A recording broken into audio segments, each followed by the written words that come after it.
besties, welcome back. It is the beginning of February, so I thought let's just talk about the books that I read in January, since we weren't able to talk about them in January because I slacked off on editing the intro video in a timely manner, and you just saw it like a couple days ago. So in January, I read, well, hold on. Before we go any further, how come y'all didn't tell me my hair looked like this? Yes, full disclosure, I just woke up from a nap, but I'm not about to re-record this whole video, so let's just go with it, okay? Just pretend you didn't see anything. Let's rewind really quick. So, I don't have a reading goal per se. I did set my Kindle Goodreads goal to, I think, 50 books for the year. I don't actually care if I read 50 books for the year. I just chose 50. It sounded like a good number to choose, right? So let's see, I got my Kindle last year in May. I got my Kindle in May of last year. And between then and the end of the year, I read 30 books. So 50 just sounded like a good number, but I don't care if I meet that goal or not. And I don't have like a monthly goal or anything like that. It just so happens that I read 8 books in January. And so that's like 2 books a week, I guess, which seems like a good pace. I should mention that I do always have a physical book, a Kindle book, and an audio book that I'm in the middle of at any given time. That has just lent itself to me doing 8 books for January. So let's talk about them. I'm looking at my phone because most of them happened on my Kindle, surprisingly. So I started the year off with Kennedy Ryan's This Could Be Us. Let me tell you guys. So Kennedy Ryan, I didn't know anything about her, and my friend had asked me to go to a book signing / podcast taping for her a while ago. And so I ordered and read Before I Let Go, which is the first one in that series, in the Skyland series. And that book did something to me, okay? So then I met Kennedy Ryan like the day after I finished reading her book. And I told her, this book made me want to divorce my husband so we could get back together again. She wrote in my book when she signed it, she wrote no divorce. Let me show you, hold on. Legit, she wrote no divorce. So anyway, that's a little bit of a side quest from what I was talking about. So I read the second book in the Skyland series, which is called This Could Be Us. And it's about one of the 3 main girlfriends from the first book. Listen, if you haven't read this book, you're not going to understand what I'm saying. Okay, so this is going to be a little bit spoilery, so if you haven't read this, skip to the next. So anyway, the book is about Soledad. Her husband is embezzling. They get a divorce. He goes to jail. And it's about her kind of picking herself up after this and putting her life back together as a single woman, like a strong, independent single mama. And then of course she has a love interest who comes into play. Turns out he's the guy who basically caught her husband embezzling. What can I say about this book? First of all, let me pull up what I text my friend about it. I said, Soledad felt a little bit whiny, but maybe that's just me being mad at her for making Judah wait.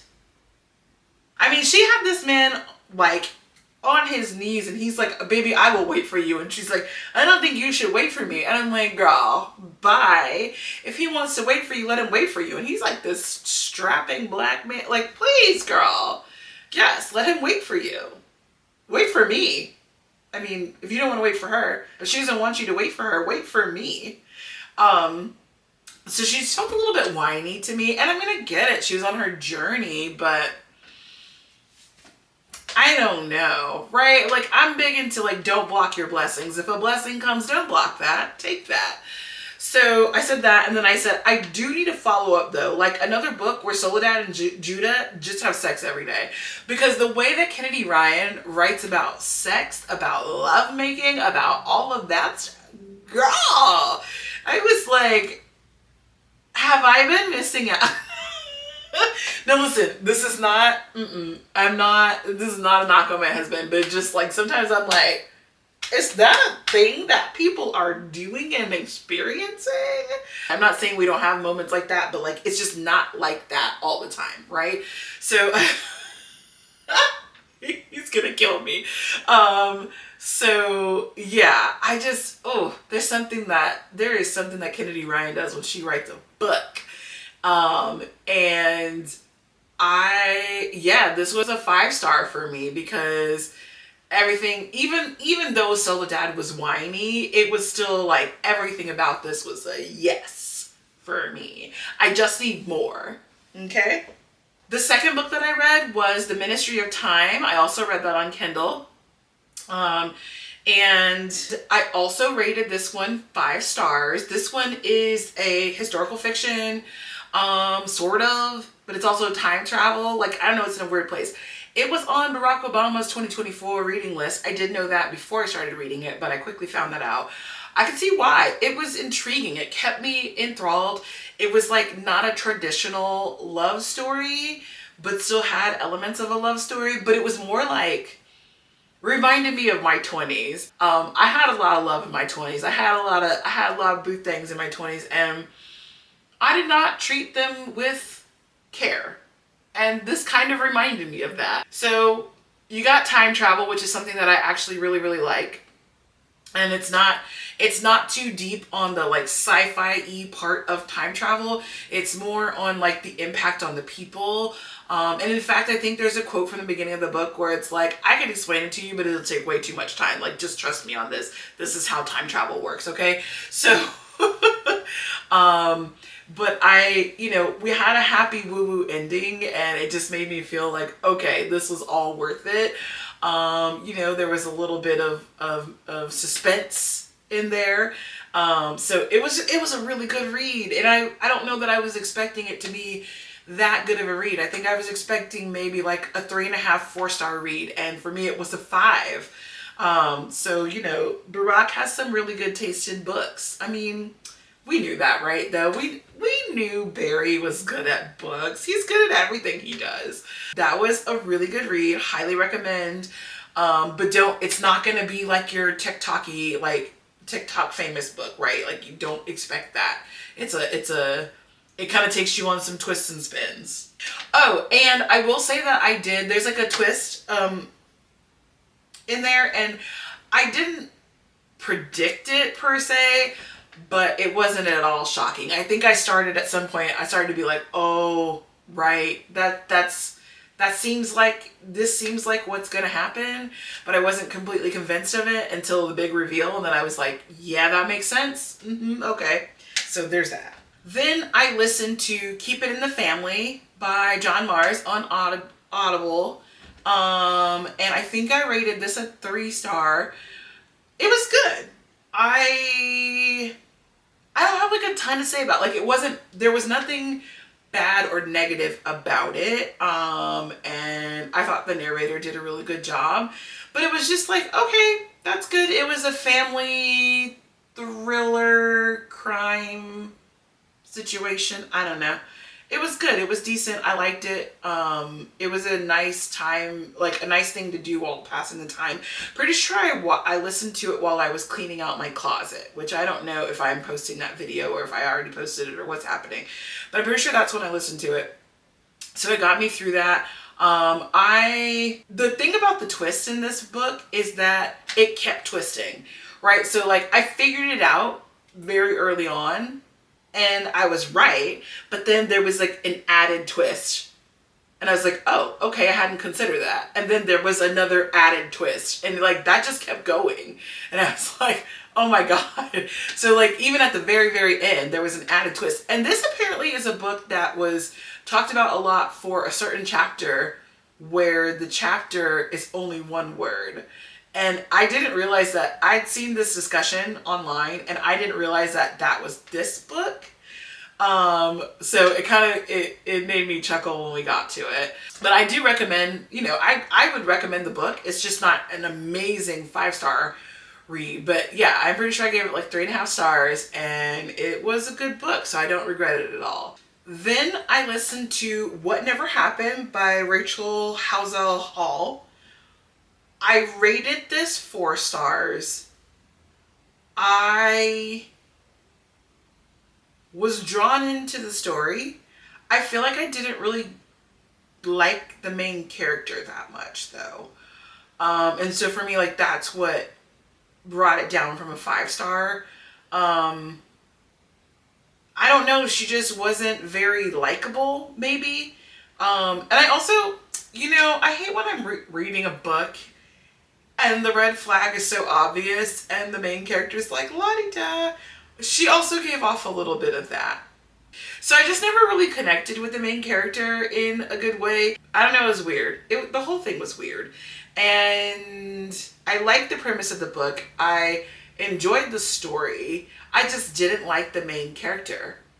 And so that for me kind of lost it. And I probably should have rated it a little bit lower now that I'm thinking about it. For me, it's probably truly more of a 3-star read. But if you are in the mood for a little bit of Catalina Island thriller mystery, definitely check this one out. And hopefully you like the main character better than I did. Okay, and then came the one physical book that I finished in January, which was Wicked. I don't know if you can tell from this book. I have owned this for a very long time.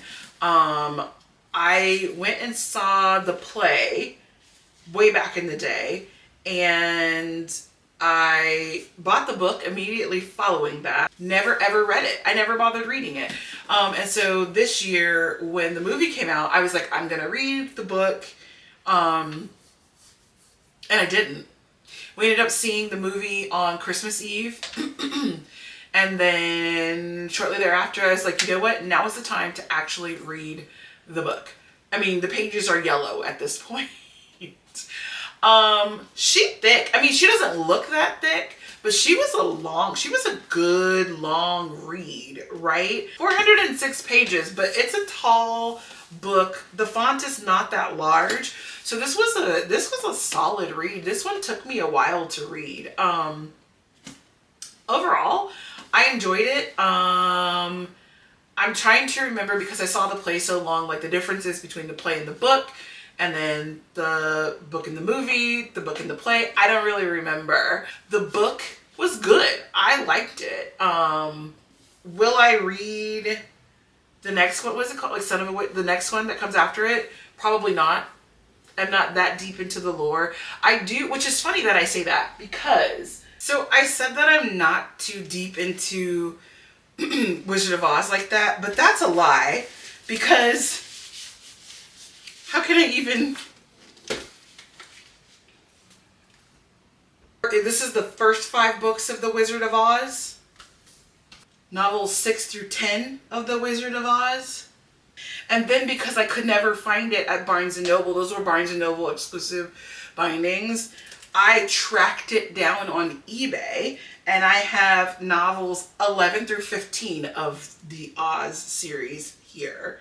So that should tell you something about that. And then even further, I just love the world of Oz so much that I have all of these like reimaginings and things and like spin-off stories. I have Dorothy Must Die, which I've actually just never read, but I bought it because I was like, I mean, yeah. And then I have Spelled. But your girl is into Wizard of Oz in general. I just don't think I want to read Gregory Maguire's second book. But I did give this a 4-star. It was a 4-star for me. So this was a good book.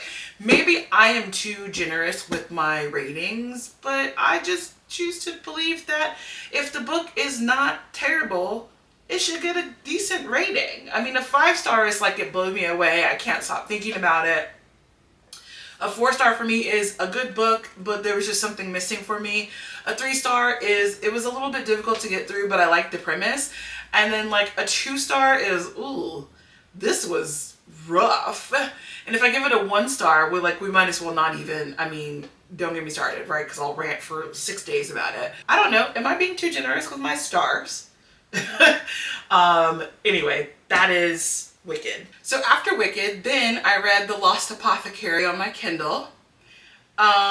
This was such a cute book. I don't know if I should call it cute because there's like poison and murder and whatnot. But I think that, you know, I was kind of like really attached to both of the main characters. So that kind of just drew me in and I got excited about it, and I really like, I was like speed reading through it, right? Like I never wanted to stop reading it.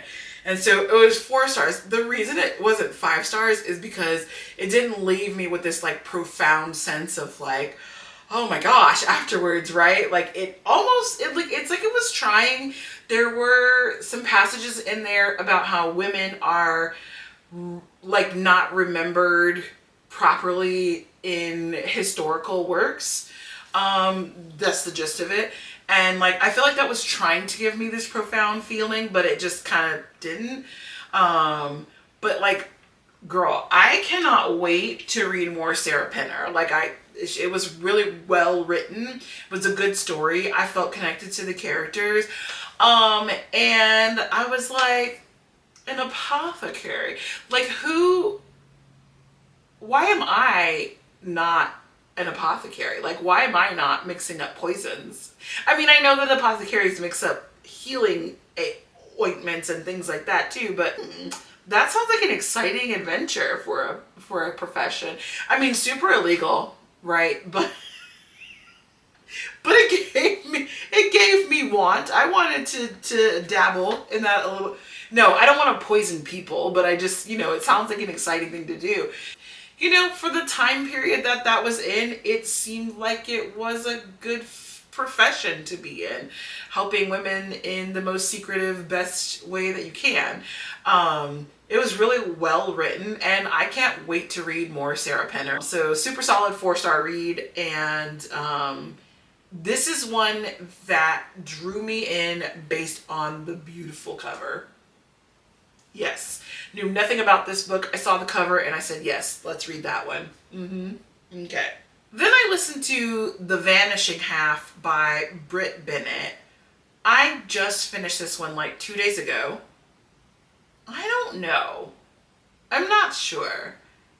It's like a 3.5 star for me. I think what happened is I was into the story. I liked that it was exploring colorism and racism and kind of took us on this journey. It did feel at one point like we jerked from one story to the other, like we just jumped. You know, when a sitcom goes on like summer hiatus and they come back and they have a time jump, that's how it felt in the book. And we jumped to a new main character. We jumped to the daughters being kind of like the main characters. And I thought the book was about the mothers. But then it just got a little bit weird and I felt unsettled by the ending. Like I didn't feel like I got any closure from the ending. And maybe that was by design, but I like closure. So it just didn't hit for me. I don't know. And I'll just say that in the future, I do plan to talk about the books as I'm reading it, and then I'll like compile those clips so I can talk about it, because I want to talk about like specific instances. But because I didn't do that in January, I did want to give a wrap up so that when I look back at the books, I can remember how I felt in general. But yeah, so that was The Vanishing Half. Not a bad book. I would read more Bennett. I felt a little unsure, unsatisfied at the end. So 3.5 stars for that reason. And then the last book that I read in January was Starling House by Alix Harrow. I was so into this book. Like I was into it. I wanted to know everything that was going on. That house was crazy. So I love the fact that the house had its own personality. It was its own character in the story. And I could never quite 100% predict where we were going. You know, I had like a general sense that like our main character, Opal, was going to end up being the protector of the house. Spoiler alert. But I didn't really quite know how we were going to get there. I didn't know if she and Arthur were going to be there together, if he was going to die and she was going to take over and be haunted by him. Like, I didn't really know where we were, like the path that we were taking. Then when they found old girl, when Opal found old girl in the weird water thing, I was like, this is crazy town. Like towards the end of the book, this is crazy town. And like for all those people in that town to know that Opal was part of that rich old family and to just treat her like trash. I don't know. I was thoroughly engaged in like every single chapter of this book. So I really liked it. It was a 5-star for me. And I almost want to read it again. I'm not going to because I have so many other books that I need to read, but I almost want to read it again because it was that freaking good. So I'll definitely be reading more Alix E. Harrow. And Starling House, also very pretty cover that drew me in. And I did actually read the synopsis of this one before I read it. And I was like, okay, yeah, I want to read that. So highly recommend. Overall, I had some really good reads and I couldn't decide on which one was my favorite, my top book of January. Because This Could Be Us, girl, Ministry of Time, and then Starling House are all top contenders. I think that if I had to, like if you were holding me to the fire, I think I'd have to go with The Ministry of Time because it just kept me thinking. Like I've still been thinking about it for a while, just thinking about the ending. When he sent her the little postcard, I was like, yeah, The Ministry of Time really did it for me in January. Anyway, did you guys read any of these books? Let me know. Let's talk about it. How did you feel about it?